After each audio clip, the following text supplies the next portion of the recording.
Hello, good morning, everyone.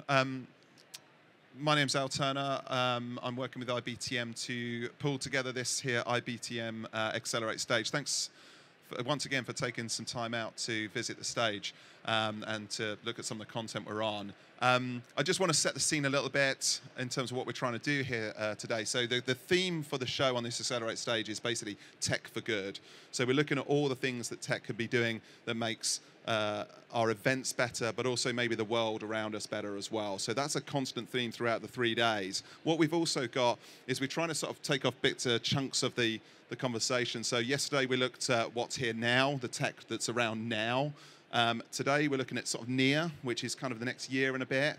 And then tomorrow we're going to have some fun and we'll look at what's next. So, you know, trying to predicting a long way into the future, which is a very difficult thing to do in a technology and event tech specifically.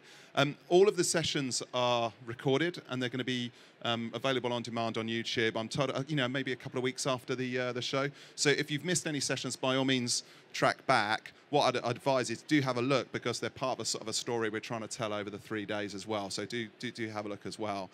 One of the sessions was actually from the live group who presented yesterday, a wonderful presentation that I'd really would advise you have a look at it. It was some amazing insight into audience as well. And they sort of started a conversation yesterday that they're going to continue today. So I have great pleasure in introducing Bruce and Becky, who are going to come on and talk, and I'll let them talk. And if we give them a little ripple to welcome them to the stage, I think that's what's nice to do. Thank you, Al. Thank you. Don't fall over on the way to the chairs. Don't That's fall step over. one. Morning, everyone. Well, thank you. This is actually a heaving room, which is really exciting to see. So thank you all for taking the time to join us. As Al mentioned, I'm Bruce. I'm head of audience live group, and I'm joined by Becky, who I'll let you introduce yourself in a second, Becky, because you're the person that makes a load of magic things happen, and it's your opinion that we're going to be hearing mainly from. We are going to start with a Slido poll. And I'd encourage everyone throughout this to submit any and all weird and wonderful questions, because it's always quite exciting to see what's on the mind of people who are in this industry. But we're starting off with a simple poll of quite an easy question, really. Who's responsible for making sure an event is diverse and inclusive?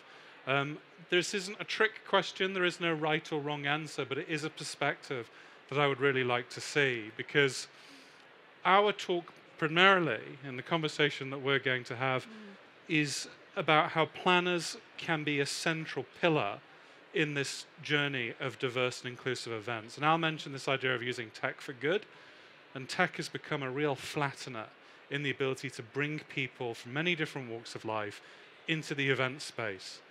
And we're now seeing, in essence, an eroding of the excuses, that there is nothing that can stop us making better, diverse and inclusive events. But all of that often lies in the heart of the people who hold the power, and I think we would both argue that is the planner, and that's really what we're going to talk about. So Becky, why don't you introduce yourself and then we'll dive into it. Thanks, Bruce. So I'm Becky. I'm head of project operations at Live Group. Been in the industry for about 12 years now. Have been delivering as a project manager, and now I lead a team of project managers, producers, and production managers. So I'm very much operational, and when this topic kind of came about for us to talk about, I really wanted an operational voice to be on stage. I think it kind of represents that cross-section of people. This is my third IBTM. I've been a hosted buyer for 3 years here, so I do really appreciate you taking time out of your very busy schedules to come and listen. Might just be you want a bit of a sit down and a bit of respite, so I'll take that. But hopefully I can give you some kind of my thoughts for you to take away. And I was sitting on the panel yesterday all about how diversity and inclusion and sustainability is vital for kind of the ongoing future of many companies. And a key conversation that kind of came in there is how people raise the internal voices of the agencies or the places that they work. And you obviously are a central pillar of our people team at Live Group. So can you just explain a little bit about what that is and its purpose? Yeah, sure. So at Live Group, we have strategic initiatives. I think it gives our people something else to do away from their day job. They might be passionate about well-being, about sustainability. But for me, it's all about the people and making sure that our company is the best place to work. We actually got a couple of awards for that, so just a little bit of shout out to us. But we want to make sure that our benefits package is great for our people. That people's kind of extracurricular activities, be it studying or additional training, is always taken into consideration. I like to try and improve kind of the benefits of our company. You know, it's quite competitive out there, I think, as an industry to recruit. So employee retention and making sure people are happy in their day-to-day is always been kind of top of my agenda. Perfect. So already got quite an interesting set of results in terms of. So planner way out in front, 80% of people seem to think that the planner is quite central to this. And then only second to that is the client, 14% the delegate, and then nobody is voting for either nobody or unsure. Great. So there's definitely a sense that ownership needs to be taken. And thank you for all submitting to that. We'll change this now to questions. And so if any questions come in, if they pop into your head to the course of this, just please submit them through Slido. So the planner has to be a central pillar in this going forward. Fair to say that planners have an awful lot on their plate already when it comes to events, certainly in a post-COVID hybrid world. Yeah. And I think a lot of people are a little afraid of the diversity and inclusion question, and they don't necessarily know where to start. So in terms of opening us up then, Becky, what's the first thing that people need to bear in mind? Yeah, and I mean, great to see those responses. Thank you. I mean, that's a lot of pressure on the planner, right? You know, we're meant to, you know, keep all the plates spinning. We're meant to be that famous swan, so just auto posed and perfect on the top, and your feet are paddling like crazy behind the scenes. And now, what we need a D&I, you know, checklist and that kind of plan ready to go. That's quite a lot of pressure on planners. And if we think back when the industry had to pivot to virtual events, it was 2 to 3 weeks we were having to pivot. I was having to learn what a pip was and what vMix was, what a holding slide was, and all the, you know, the fun and games that you have with streaming. And, you know, so I think there's a lot of pressure for us to really be keeping up with the times, getting the knowledge, getting, you know, the perspective. And I think for us as event managers, we learn by doing, right? We, you know, finesse and perfect our craft. The more events we do, the bigger they are, the bigger the budgets. You know, when things don't go to plan, we learn, we take note, and then we go again. And that's how you build a really experienced project team. So I think a really important point is to just know your blind spots. You know, that kind of famous saying, you don't know what you don't know. But there's so much out there in terms of things to read, literature, polls and surveys on D&I. So I think it's kind of a first piece of advice would be just to read about it, find out what's going on, find out what other people are doing, other events are doing. You don't have to have all those answers and just magically, you know, rustle them up. So I think it's knowing your blind spots and also getting a little bit of perspective, because I think as planners and with events, there's a kind of status quo. You know, as an example, let's say you've got a summit or a big conference, and it's very typical for that conference to have a really big opening plenary. You know, you put a lot of money into your tech, you go for LED over projection because that'll be better. You know, get a really good sound system, you choose that opening track, you pick that opening video, and it's meant to be this really high impact piece. But what if some of your audience actually find that's their worst nightmare? They hate loud noises, it doesn't really resonate with them. So I think it's almost planners need to now start really kind of disrupting the status quo. And just because we've done it before, like, why should we have to keep doing it again? Do you think planners need to get comfortable with asking uncomfortable questions?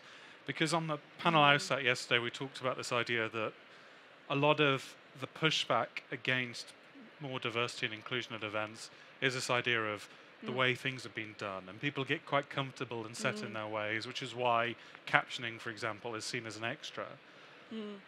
Is it contingent then on the event planner to say, actually, we need to address this, and you need to be comfortable addressing things that maybe people aren't comfortable talking about? I think, yeah, you do. I mean, you have to step outside your comfort zone. I think all projects and events that we work on, you can't just rinse and repeat. You need something new, something different. Not saying that D&I is something new and different. But yeah, you are going to have to ask those kind of uncomfortable questions and really challenge your clients. I mean, you'll all know which clients you can and can't push. You'll get those that it's just not even worth going down because you don't want to ruin that relationship. But yeah, it might be sometimes uncomfortable to open up these kind of conversations for sure.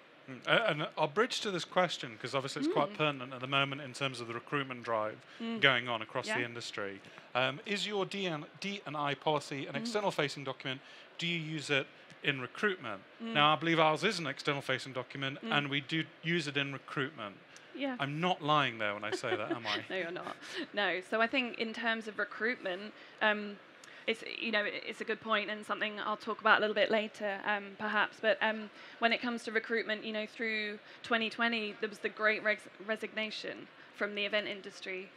So now it's paved the way for so many different types of unique talent. People that didn't go to university, didn't do an event management degree. I mean, I didn't. And so I think it's opened us up to be able to recruit from such a varied cross section of people from different backgrounds.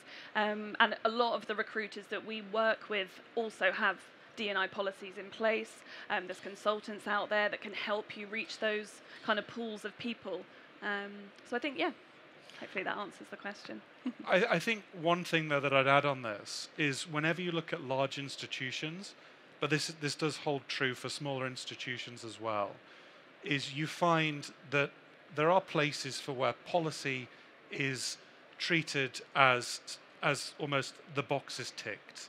And yes, we have a D&I policy and therefore we've solved it internally. And they're willing to write the policy, but not willing to follow through with the actual action. And so, yes, it's important to have a policy, but far more important than that, and I would argue far more difficult, is actually implementing it properly and ensuring that your culture is one that reflects that. So when we're hiring people, when we bring them in, we go through an interview process, it's one thing we try and do is actually demonstrate that and ensure that in the working environment, people have a place where they belong, as opposed to just saying, here's our policy on this. And you always see this, bullying at the workplace is a classic example. There's pretty much every workplace I've seen has an anti-bullying policy, and yet bullying is still rife within workplaces. It's just one of those unfortunate things, and unless you have mechanisms that allow people in power to be held account, or people that can speak truth to that power, you're not doing it. You just have a nice policy, and that comes to this idea of client briefs. I'll just tag on to the second question. I'd love it to be a central pillar of client briefs. It is one of the things that's changing slightly in terms of when we're looking at speakers. We'll open the conversation with clients and they'll have the question on, we would like a certain number of speakers to be from this kind of background or from this kind of region. And therefore we can work that into our execution of that event. But that probably comes back to the wider question of policies, procedure and process, frameworks, all the things that you build at Live Group, Becky. So I do, yeah. If I'm a project lead, I've begun to understand I know what I don't know, and that's our first tip really, is get comfortable in the discomfort zone. And I'm beginning to think, okay, well I need to begin implementing things. How do you go about that? Yeah, so you mentioned the P word, process. So I love a process, and my colleagues probably get fed up of me banging on about processes, but I really am a firm believer that once something is set in stone, it's in a process document, then it will become instrumental, it will just become the norm. So in terms of our processes from that kind of brief take, from that sales part of the process, including it in your scoping document. Our account team spend, lots of calls and sessions with our clients, really understanding them, their kind of objectives. So build D&I into an objective, perhaps, make it part of a KPI, and then you're almost forced to report on it then post-event. But, make sure it's something that's included in that conversation. Do your research about clients. Lots of clients' websites will kind of give you an idea what their stance is on accessibility and inclusion. Some may have a mantra for it. So kind of do a bit of research on your clients to find out where it kind of factors in their wish list, I suppose.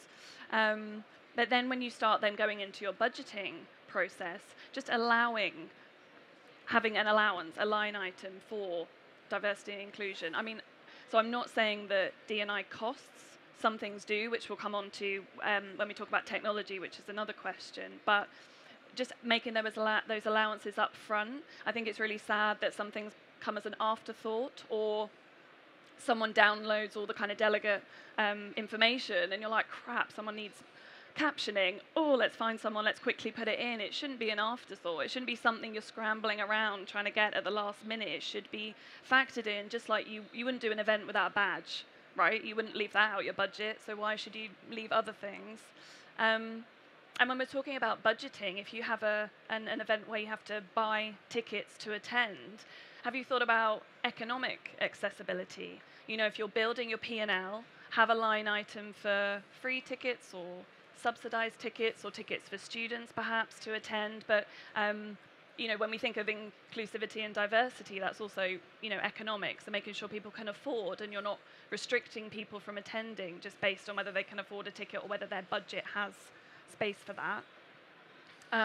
In terms of time, it does take time at the moment to really be thinking about ways that you can make your kind of area of expertise diverse and inclusive. So just make sure that your key people in your budget, your producer, your production manager, your delegate manager, just has a little bit extra time to just think, like, is this the most inclusive way of laying out registration? Is the website really, you know, pointing people to the right pages, using the right language?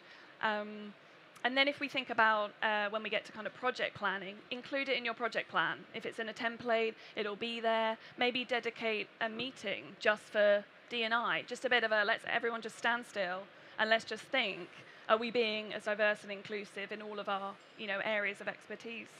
I mean, I would probably argue that a harder line of have a meeting, not maybe. Yeah. And I think that begins to help you, certainly from the agency side, but I think this is true across the board, is make it part of the agenda. Yeah. We are going to talk about this, and it forces a client to have an opinion on it. And that can be the opening salvo in what then becomes something a bit more critical and more important. There's so much power in a budget. It is the lifeblood of many events. Yeah. And how those budgets are structured and presented can be the gateway to a great deal more diversity and inclusion. Do you think we've got that right, or do we need to completely shake up the experience? I think about the panel I was on yesterday with Meg, who has a non-visible disability, and how there are an awful lot of people who are often forgotten about in the back of events, and therefore, how do we structure our budgets and almost make them more visible to clients? Because we're fighting a history that's largely ignored some of these considerations, whether as you say, economic inferences in terms of the fact that if you can't afford a ticket, you can't attend, all the way through to obviously the types of delegates in the background, religious diversity and inclusion, making sure that people feel they have a place. Should that be front and center in budgets and presented as such?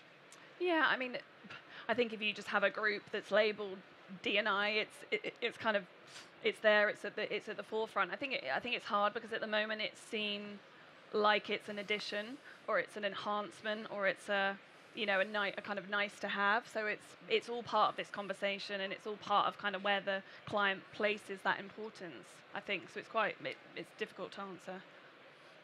So we'll bridge to technology, because we have the question here that's very pertinent about technology. How do you use technology to accelerate your D&I strategy? And I think, for me, the first thing that I would point to, and I would say this because I'm very biased, is, so Live Group, we are big believers in this idea of profiling audiences, and we have a tool called Audience DNA that if you want to know more about, you can check mine or Becky's LinkedIn, and you can find the link there. But that is something that we believe is ultimately central. And the thesis of that is everyone is different. Everyone has different preferences, different ways that they digest and learn and understand content, different ways that they like to engage with events and content. And so we're now rolling that out for all the events that we do. Critically, at Live Group, we do it. So everyone that's at Live Group has an audience DNA profile. And when we're planning our internal events, we make sure that we are factoring those profiles into how we build those events. But accessibility is what technology has ultimately enabled. Now, this is also tangled in with the hybrid question and how you treat the digital strand of your events. And probably some in discussions that you and I had, we don't necessarily think IBTM have got right. This is a physical first event. And yes, things will be put on YouTube afterwards, but if you are unable to travel here, you don't necessarily have a good experience. Now, we've run events for the UN, and we've had speakers from the middle of sub-Saharan Africa talking. And so the argument that it's difficult to find speakers from diverse backgrounds, technology has ultimately removed that from the question. So when you're thinking about technology in this context, what do you think of, Becky, and how do you use it? So I think we'll come back to the audience piece because I want to talk a little bit about that. But I think in terms of technology, I suppose, let's just take a step back and look at your event environment. So for us, an environment isn't just these 3 days, for example. An environment is created from the very first touch point that you have with your delegates. So thinking about the technology that you can use, such as an event app. Now, I know it's been around for a while, and event apps are usually the things that you 2 weeks out, you're like, oh crap, someone needs to proof the app or send out the app kind of joining instructions. But it allows, people like you guys who don't want a microphone thrust in your face to ask a question to be able to just sit and think about what you might like to ask. So it really helps breaking down those barriers. You can network, you can send people messages, which immediately then start to feel a bit more included in a project. And then when you talk about virtual or digital events, whichever term you like to use. And when I say virtual events, I don't mean just shoving a camera at the back of the room and filming. That's not a virtual event. That's just filming an event. Creating a digital agenda that is aimed at, and that it doesn't make a digital person feel like a second-class citizen, that they're just watching it like a fly on the wall. Really carefully curating, that's a bit of a tongue twister, carefully curating an agenda for your digital delegates that doesn't start too early, doesn't make them sit behind their screen for 2 hours where they get distracted by their emails, giving them short, sharp breaks, giving them something that they can get from watching digitally that you can't get in person. So really kind of utilizing that technology.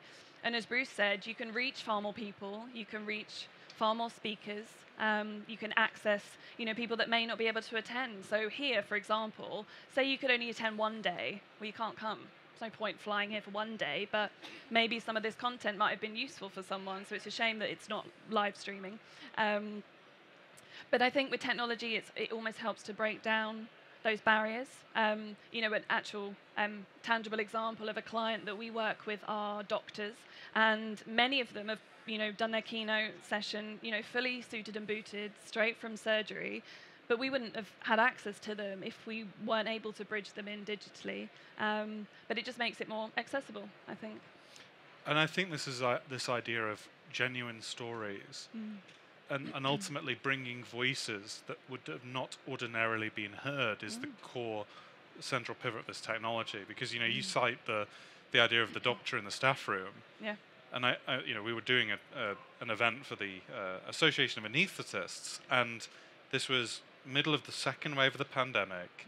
This gentleman had worked 14 hours or something close to that, and he was talking about resourcing, and he was almost exhausted to the point of tears, but it was so vital to him that he had the opportunity to speak to his fellow colleagues. Now, without technology layer, that doesn't happen.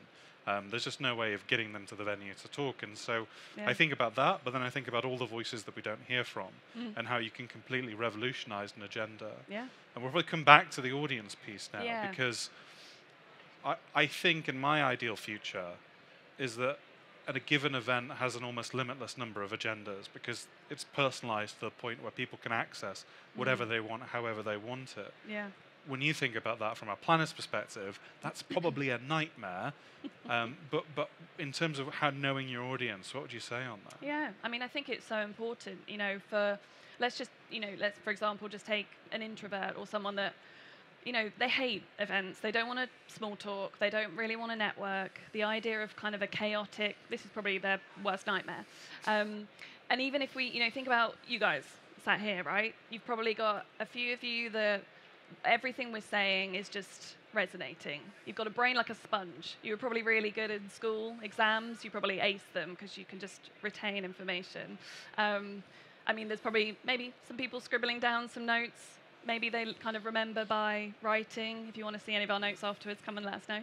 And then you'll have some people who it won't resonate at all. You need to actually go and physically do it. So you're probably taking this and learning, what we're saying in completely different ways. So the same really does apply to any event that you put on. The content will resonate in different ways. So I think it's really understanding your audience and using that information to help tailor, the areas of your expo. So say you're doing something like this or a congress, having small little pockets of quiet areas in the corner where people can just go and just take 5. I mean, I find it terrifying walking into a place that I don't really know. I want to know where the cloakroom is, where coffee is, where I get my badge from.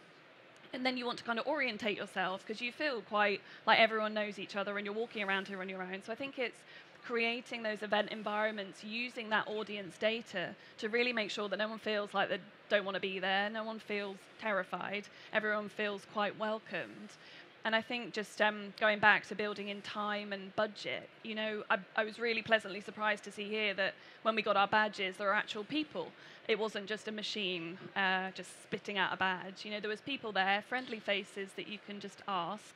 So I think it might be a bit controversial, but I don't think delegate management is what it used to be. I've been in this for now 12 years, and I think delegate management is a bit of a kind of dying trait to really manage and support your guests from the moment they arrive. And I think using our audience profiling data can really help enhance. I think it's one of them starting with baby steps. Yeah. Because there's an awful lot of things that can be done. And if you're taking a typical event and trying to make it more diverse and inclusive, there's so much you can do from the get-go that often that choice can overwhelm. And so we need to almost bring people back to take small steps, even if it's just the case of focus on your speaker lineup for year one. And maybe then focus on whose accessibility needs you're meeting. And this bridges into the question of events as environments, and I know something that you want to talk about. What role do events themselves play in influencing better D&I behavior, and how do you influence this? I mean, the second question on how you influence this is ultimately leveraging the power as a planner. It's putting it on the agenda, it's talking about it with the client, it's ensuring that in your delivery you are looking at budgets and execution that can enable that. But in terms of the power events have, that power is absolutely enormous. IBTM has probably a bias towards white speakers, I think it's fair to say. Probably a bias towards male speakers, despite how overwhelming this industry is run by women, essentially. And so it's understanding that the people that attend your events see it as a central part of their identity, and they want to see themselves reflected in it. And so if you're not accounting for them in that event space, they're not going to feel included, and therefore they're going to have a problem with it. They're going to feel that they're outside of it. So being harsh with your speaker lineups, understanding that you can't just shove 5 middle-aged white guys on the stage. Also because you get called out for it, as you rightly should. Well, and so you have an ability to really change this. I mean, what power do you think events have in this area?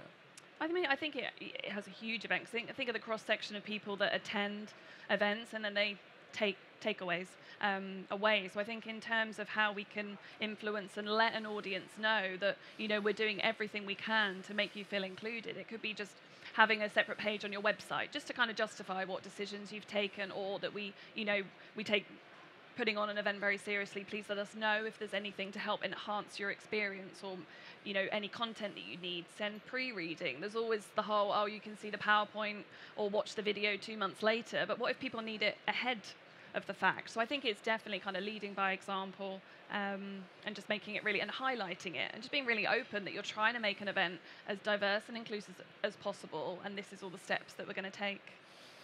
I really like the idea of the question. Just being able to ask the question, because when I register for an event, you often see additional needs at the very end of the form, often lumped in with dietary requirements. Probably a drop-down box as well. Probably a drop-down box. And I'd almost be very interested to see what the data would be if the first question asked was, we want this event to be inclusive of everyone. How can we enable that for you? Yeah.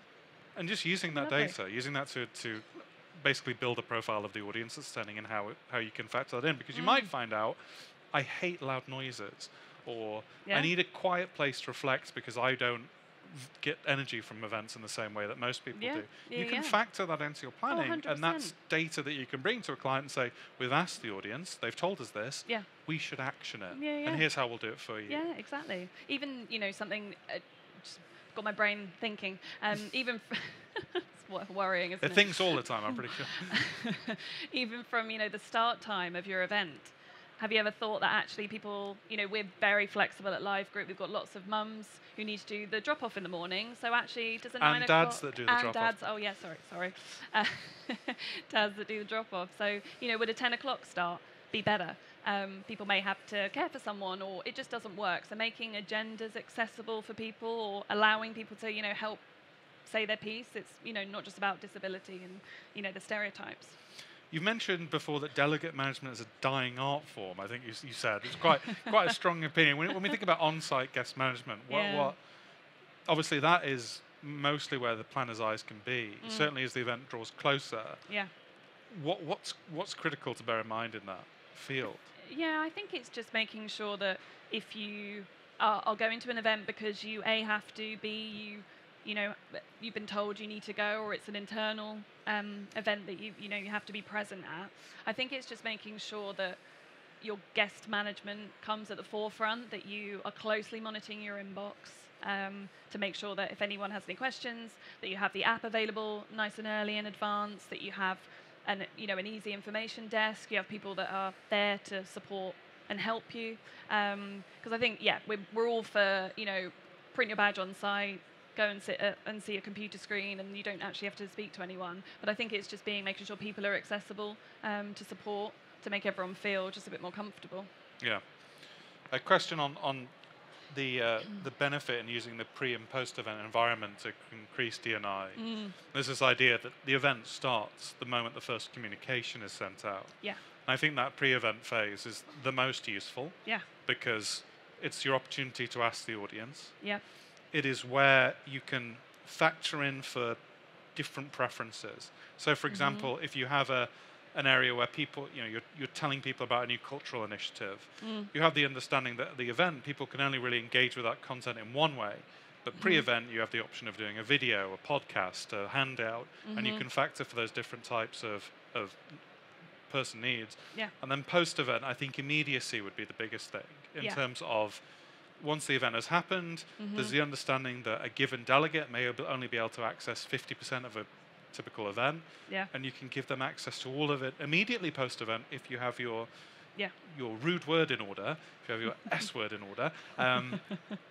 When it comes to the pre and post-event phases, what kind of planner action to really begin to think about the D&I agenda? Yeah, I think in terms of how people absorb content, is getting that content up really quickly, making sure the captioning is applied. Because, I've kind of lost track of what the average attention span is. No idea what it is anymore. Definitely getting shorter. Definitely getting shorter. So actually, you may have been present for those 3 days, but did you actually absorb all of that information? So I think in order to keep hold of that engagement before they forget about it and they forget the event even existed, getting those things out nice and quickly, making sure you're doing some form of engagement, letting people know that we want your opinions, because that's the time, that's your captive audience in those kind of few days that follow. And then I think it's, when we talked about the sales process, and if we were to put a D&I related KPI or objective into that, it's then looking at the reporting. Asking people, did they feel comfortable? Did they have everything they need? Did the content come across well? Were they happy with the speaker lineup? And that then you can almost report back to your client to say, look, we set ourselves this goal to try and make something really inclusive that everyone felt comfortable. Not sure you could do it as like a quantitative data of how comfortable did you feel, but then if they know that it's part of the agenda, it's so much easier to sell in for all the years to come and all the other projects they do. So if you've got any skeptical clients, maybe pop it in as a secret objective or KPI, and then present them with some lovely data, and then things to work on. And that's ultimately what the technology layer has enabled, is immediacy. Yeah. There's no excuse to wait, because you can do things a lot faster. Yeah. And my own bias as someone that deals a lot in data is use the damn data. so many times we ask questions and feedback, and we solicit the what can we do to make this event better, and all that data is neatly captured and stored in an Excel document and forgotten about, or maybe it's looked at 6 months before the next event and then forgotten about before delivery. Like, you need to look at it there and then. Yep. You need to gather more if you can, and then use that to say, here's how we would plan this different next time. And even if you don't work with us, this is what you need to do to work with this audience cohort in order to make things better for them, and understand that there's great power in that. Yeah. So no event is delivered by a single person. It's not, no. Thankfully. Thank God. we have teams behind us. Yeah, In terms of the internal teams behind you and what you want to see, how do you need to think about team structures and building diverse, inclusive event through the teams that manage them? Yeah, I mean, I think having a diverse project team immediately helps to make it easier to plan a diverse event.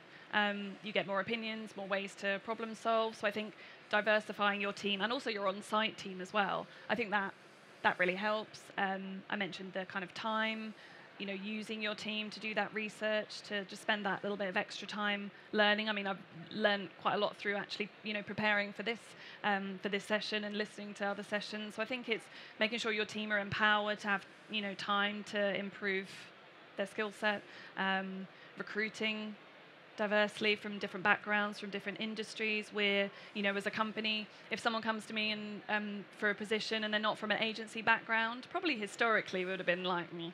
Whereas now, people that are coming from in-house, from publishing, from any kind of areas, they've definitely got diversity to bring to roles. So I think, hopefully that answers the question. Well, it's resilience as well.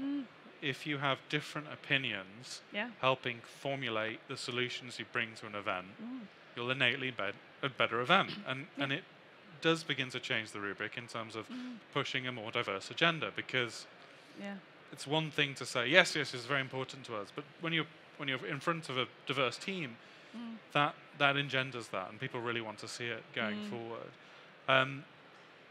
In terms then of kind of like the key takeaways, we've jumped around a lot of different spaces. We have, Obviously, everything from know what you don't know, to use technology, profile audiences, and keep all of this in mind in what is often a complex and an ever-changing event environment. What are the things that you want people to take away and remember? Yeah, I think, you touched upon some of them. I think we, as planners, we don't have all the answers. I think people often assume that we do. We don't know everything. So lean on colleagues, consultants, Google. It's all very helpful. Helps us to even, pretend like we know what we're talking about. Like, know your blind spots. Don't know what you don't know. Look at your policies. Look at your processes. Even from just like a kick-off call agenda, we've got a process doc. We've got a template. Just add D&I in. Add it in. It's there, it's a talking point, and it will just nudge you to just start opening up those conversations, which is probably a second one. Just, you don't have to go in kind of all guns blazing, but just start bringing it to the agenda earlier.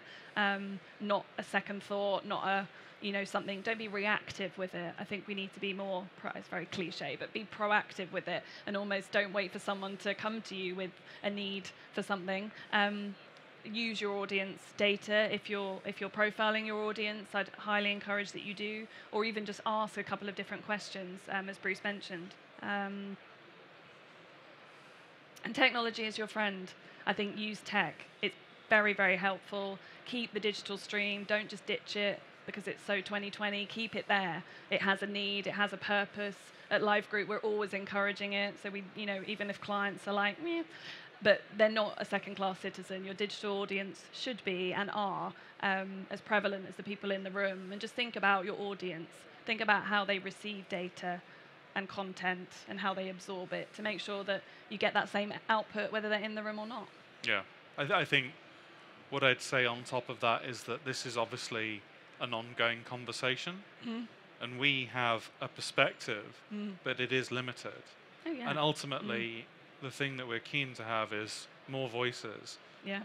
I'm very lucky. I come from a position of privilege. I've always found a home at events, but I want more people to have that sense of home and belonging.